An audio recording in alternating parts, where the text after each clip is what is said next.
इंडियादा अहानबा ओइना driver याउदबा trail हौदोखरे। प्रधान मंत्री नरेंद्र मोदी नंगसी अयुक पुंग 12 ताबा मतमदा वीडियो कॉन्फ्रेंस की थोंगदा एयरपोर्ट एक्सप्रेस लाइन दा मपुंग फाना चलाइबा national common mobility card service का लोइनना दिल्ली मेट्रो की मजेंटा लाइन दा भारत के अहानबा ओइना ड्राइवर याउदबा ट्रेन की थबक थौरम हौदोखरे। अनौबा खोंथांग असिना चथोक चसिन तौबकी अनौबा युग असिदा खुदोंग चाबा हेंगतलगने। ड्राइवर याउदबा ट्रेन सिंग असी ऑटोमेटिक ओय मसीना मीना थोकहनबा असोइबसिंग लैहल्लरोय। मजेंटा लाइन दा ड्राइवर याउदबा सर्विस असी हौदोकलबा मतुंगदा दिल्ली मेट्रो गे पिंक लाइन दा 2021 गे मयाई चलकपा दुआइदा ड्राइवर याउदबा ऑपरेशन सिंग असी हौदोकलबा याय। नेशनल कॉमन मोबिलिटी कार्ड असी मपुंग फाना एयरपोर्ट एक्सप्रेस लाइन दा चलाइगने। कनागुंबा अमा हेक्तना कार्ड असी सिजिन्नदुना एयरपोर्ट लाइन दा चथोक चसिन तौबगीदमक लैबाक असिगी मफम अमा हेक्तदा इशू तौबा रुपे डेबिट कार्ड पुबदा याहनगने। मसिगी खुदोंग चाबा असी 2022 फाउबदा Delhi metro network अपुनबदा फंगलगने। Amit Shah ओकपदा साखिबा जगोय Rongmei जगोय नत्ते कबुई जगोयने लैंगाकना सेंगदोकदबने। Union था असिगी चैचत कुनगा तरेता यूनियन मिनिस्टर अमित शाहबु तारामना ओकपदा साखिबा जगोय अदु कबुई जगोयने रोंगमईगी नत्ते लैंगाके ट्राइबल अफेयर एंड हिल ना सेंगदोकदबने। ऑल मणिपुर कबुई स्टूडेंट यूनियन ना थादोरकपा चेरोल अमना हाई इंडिया की union home minister Amit Shah ना मणिपुर लाकपगे प्रोग्राम दा जॉन गाइडिंगम दे नोडल ऑफिसर TANH ना थोखिबा थौरम की प्रोग्राम दा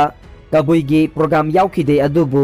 रोंगमई की प्रोग्राम दा कबुई की जगोई साखिबसी करमना साखिबनो हाइबसी कंसर्न डिपार्टमेंट ना मियाम दा सेंगदोकपम थोके।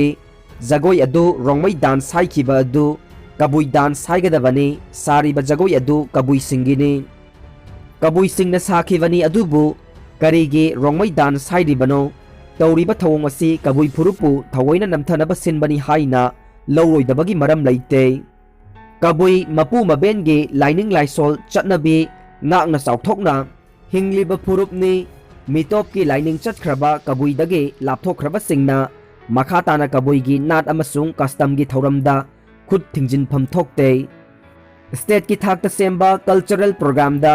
अचौबा अचोइबा अमा लैरिबगी मतंगदा मणिपुर की CM ना मखा ताना थोक्तनबा मरी लेनबसिंगदा अकनबा पौताक पिफम थोके। यूनियन असिना कबुई फुरुपु नमथनबा होनरकपा खुदिंगदा चप चाना थेंगनबा मतम पुमनमक्ता सेम सादुना लैरे। ममांगदसु गांगाईगी मतंगदसु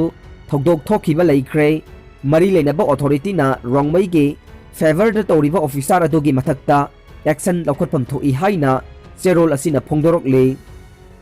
स्टेट ना नुमित तरानीगी मनुंगदा हाई कोर्ट ता अपील चटपेयु लुप सिंह। हौकिबा चाही 2018 की जून 15 अमदि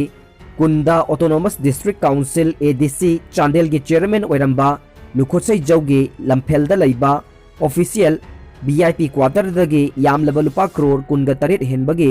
हेरोइन नंबर 4 अमदि WY टैबलेट न चिंगबदा फाबदा main accused ओइकिबा लुखोसै जौबु special court NDNPS ना मरा लैते हाइना थादोखिबा मियामना चाउगना सिंगनै। स्टेट सरकार ना नुमित तरानीगी मनुंगदा हाई कोर्ट ता अपील चटपियु हाइना लमदम असिदा लैरिबा तोंगान तोंगान नुपीसिंगी ओइबा लुप all Manipur women social reformation and development समाज नुपी समाज ऑल मणिपुर चिंगमी तमी अपुनबा लुप तमी चिंगमी अपुनबा मणिपुर कनबा अपुनबा इमा लुप अमकेल अपुनबा नुपी लुप ANUL बिष्णुपुर इरैबाग इनाट चनुरा लोइना सिलोन इचल इरमदम कनबलुप इकल नोंगसुप इम्फाल पलेम इमा अपुन बलुप निम्पाल नोंगपोक लैंगाक अपुन बनुपी लुप NLANL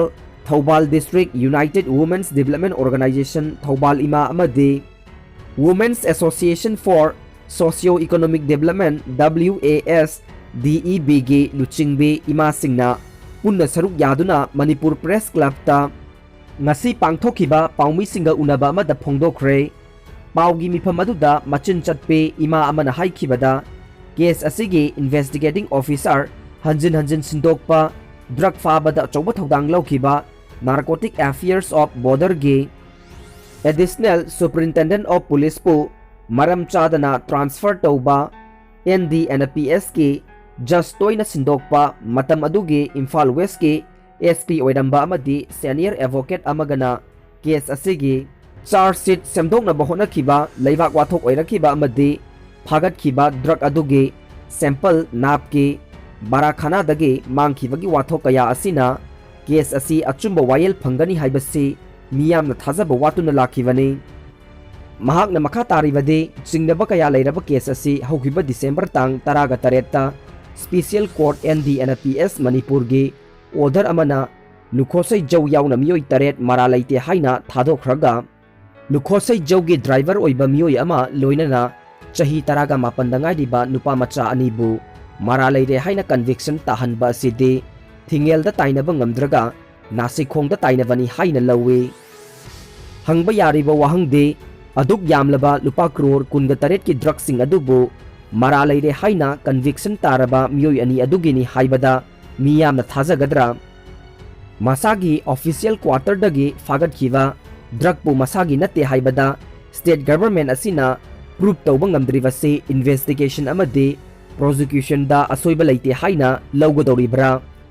लैंगाकना वार ऑन ड्रग लाउथोकलगा ड्रग फावसिंग मीडियादा तोइना उटपा अदुबु चैराक पीबदि ngamdaba असिदि लैंगाकी अचौबा असोइबनी हाइरे एक्स ADC चेयरमैन की ड्रग केस असिगी supervision officer Thounaojam Brinda MPS ना ड्रग सिंग असिगी फागतलुबगी फंखिबा चीफ मिनिस्टर गैलेंट्री मेडल हंदोखिबा असि तराइना लौबा ngamloi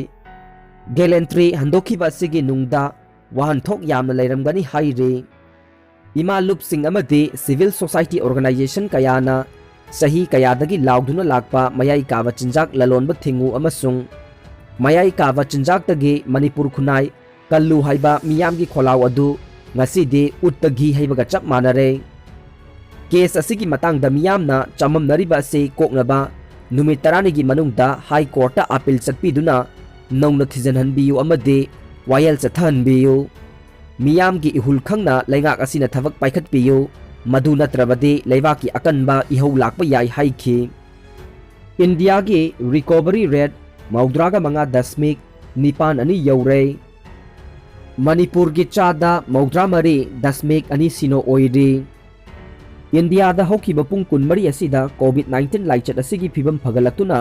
मियोय 19,100 तोंगान तोंगान हॉस्पिटल सिंगदगी डिस्चार्ज तौखिबगा लोइनना अपुनबा रिकवरी मसिंग 1,38,492 सुख्रे लैबाक असिदा लाइचत असिगी फिबम फगलकपगी चांग चादा 9.9 यौरे हाइना ministry of health and family welfare न फोंदोखरे हाइरिबा मतम असिदा ख्वाइदगी नौना इंडिया दा मियोय 10,000 कोविड-19 positive ओइखिबगा लोइनना अपुनबा confirm case मसिंगसु crore अमगा lakh अनिगा 9,715 सुख्रे मतम सिगी मनुंगदा मियोय 259 लाइचत असिना मरम ओइदुना लैखिद्रे अपुनबा लैखिदबा मसिंगसु लाख अमगा 9,190 यौख्रे हौजिक लाइचत असिगी एक्टिव केस मसिंग लाख अनिगा 9,913 ओइरे मणिपुर दसु लाइचत असिगी फिबम फगलतुना रिकवरी रेट चादा 9.2 यौरे हाइना मणिपुर सरकार की कोविड-19 कमन कंट्रोल रूम की वांगांगलोइना फोंदोखरे हौखिबा पुंग 20 असिदा ख्वाइदगी नौना मियोय 52 कोविड-19 पॉजिटिव ओइख्रे मतम असिगी मनुंगदा मियोय 3 लैखिदबगा लोइनना अपुनबा लैखिदबा मसिंग 494 सुख्रे मियोय 73 की फिबम फगलतुना तोंगान तोंगान हॉस्पिटल सिंगदगी डिस्चार्ज तौखिदुना अपुनबा डिस्चार्ज तौखिबा मसिंग 13,103 यौख्रे एक्टिव केस मसिंगना 1,198 ओइरे लाइचत असिदगी फिबम फगलकपगी चांग चादा 9.2 यौख्रे।